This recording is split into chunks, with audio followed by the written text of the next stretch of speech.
And one of the great things about human species is that we have this remarkable organ, the brain. La tête dans le cerveau. Biologie, cervelle, synapses, neurosciences, physique. The human brain really is the most unique gift of our species. Avec Christophe Rodeau. Avant d'être une maladie diagnostiquée et traitée chez des millions de personnes à travers le monde, il faut la rencontre entre un médecin et des patients pour que celle-ci puisse être mise en évidence. La tête dans le cerveau.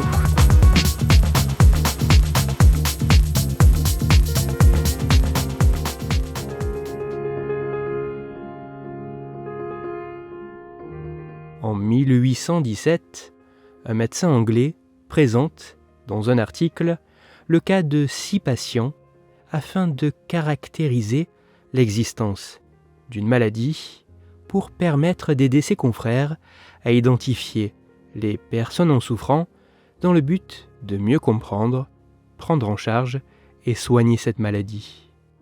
Une maladie qui aujourd'hui est diagnostiquée à plusieurs millions de personnes. Voici la description de ces 6 patients.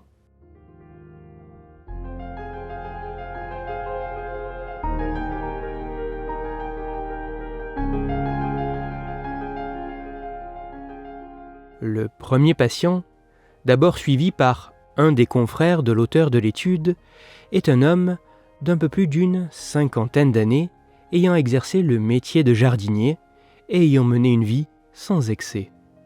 Les premiers symptômes de la maladie se sont manifestés par de légers tremblements de la main et du bras gauche. Ceci sans raison apparente et sans antécédents médicaux particuliers. Puis, les tremblements ont gagné l'autre bras et se sont petit à petit propagés au reste du corps. À ces tremblements, des atteintes de la posture et de la marche se sont ajoutées, ainsi qu'une diminution de la force musculaire.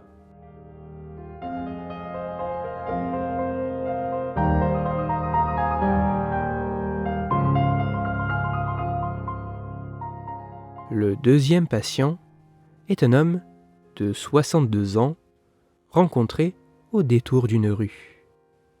Un homme ayant passé la majeure partie de sa vie comme assistant d'un magistrat, ayant eu un mode de vie assez excessif, notamment concernant l'abus de liqueurs spiritueuses. Au moment de sa rencontre avec le médecin, cet homme souffrait de la maladie depuis 8 à 10 ans. Tous ses membres étaient agités de tremblements importants, sa parole était saccadée et sa posture était penchée vers l'avant. Il marchait presque entièrement sur la partie avant de ses pieds et serait tombé à chaque pas qu'il faisait s'il n'avait pas été soutenu par son bâton. Il a décrit l'évolution de la maladie comme très progressive.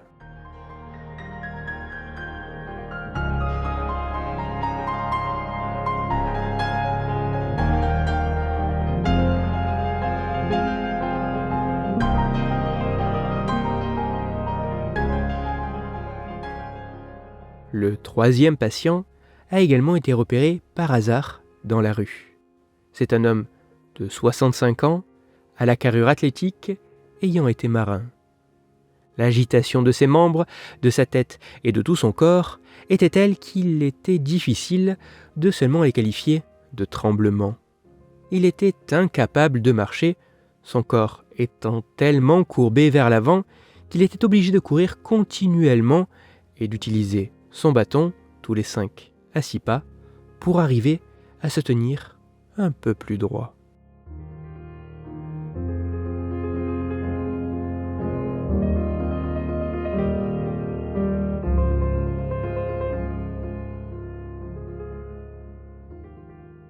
Le quatrième patient, qui se présenta de lui-même au médecin, est un homme d'environ 55 ans, ayant commencé à ressentir pour la première fois des tremblements au niveau des bras environ 5 ans auparavant. Puis, c'est sa posture qui s'est courbée vers l'avant jusqu'à provoquer une inflammation au niveau de ses côtes sur le côté gauche.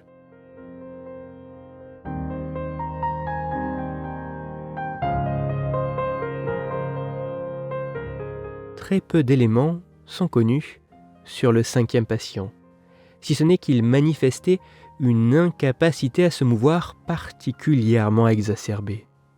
Il ne pouvait se déplacer qu'au pas de course et une personne devait obligatoirement l'accueillir en étant devant lui à son arrêt jusqu'à ce que, en se balançant doucement d'avant en arrière, il se soit mis en équilibre, sans quoi la chute en avant était quasiment assurée.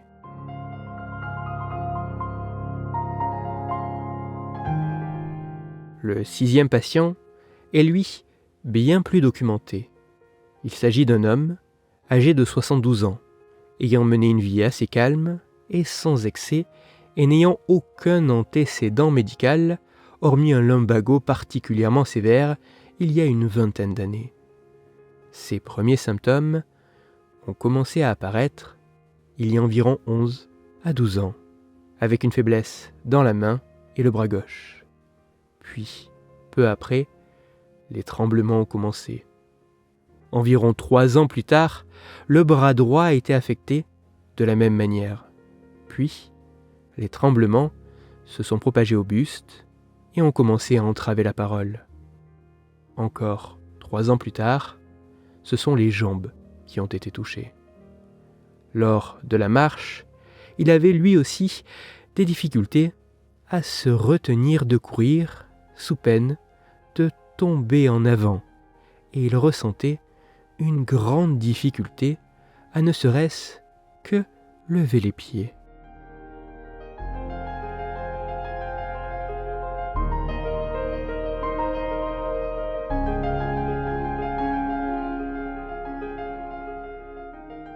Mouvements tremblants involontaires, posture et marche altérée, diminution de la force musculaire.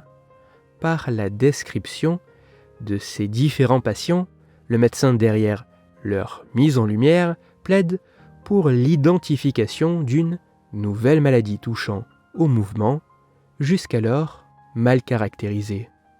Une mauvaise caractérisation due, en partie, au fait que cette maladie s'aggrave avec le temps, les différents stades d'évolution de celle-ci ayant été considérés, à tort, par certains des confrères de l'auteur de l'étude comme des pathologies distinctes. À cette nouvelle maladie, le médecin derrière la description de ces patients proposera de reprendre le terme latin de paralysis agitans, qui pourrait se traduire par paralysie tremblante, secouante ou agitante.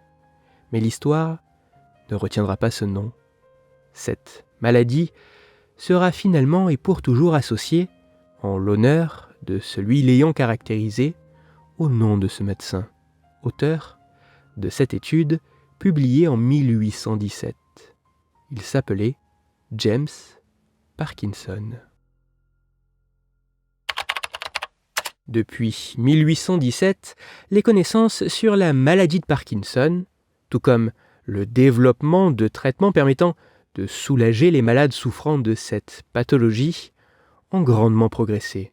Mais, à l'heure actuelle, il n'est toujours pas possible de guérir de cette maladie et les mécanismes de cette pathologie recèlent encore de très nombreux mystères.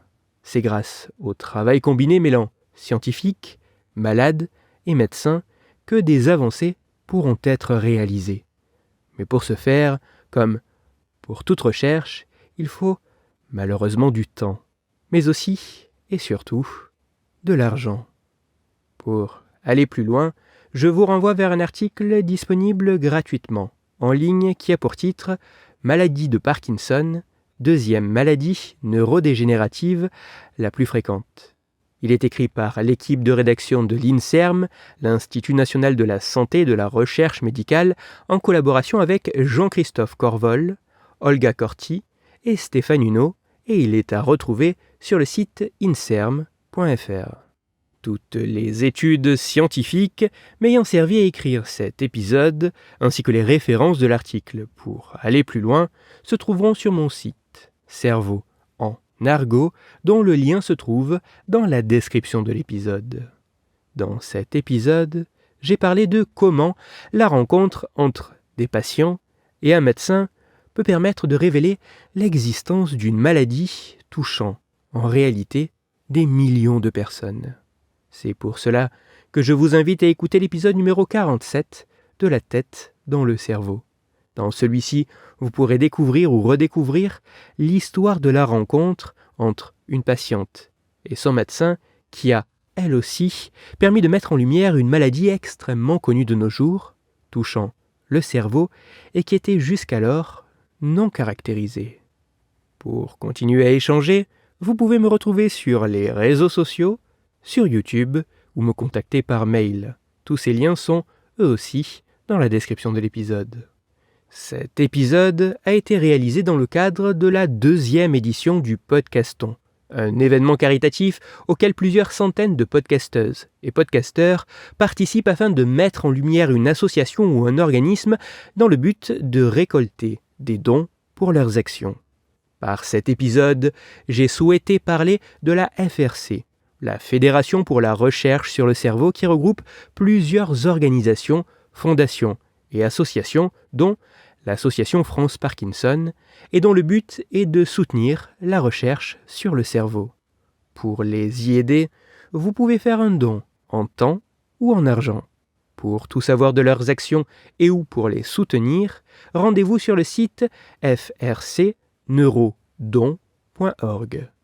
Si pour vous, ce podcast est gratuit et sans publicité, pour moi, il représente plusieurs milliers d'heures de travail et me coûte quelques centaines d'euros chaque année. Alors, un très grand merci à toutes celles et ceux qui prennent le temps de me faire des retours, de partager mon travail sur les réseaux sociaux et de me laisser de très sympathiques commentaires et 5 étoiles sur les plateformes d'écoute de podcast. Pour me permettre de travailler dans de meilleures conditions, s'il vous reste quelques euros après avoir donné à la FRC, vous pouvez également me soutenir financièrement avec un don ponctuel ou mensuel sur la page KissKiss Bank du podcast. Christophe Rodeau. La tête dans le cerveau.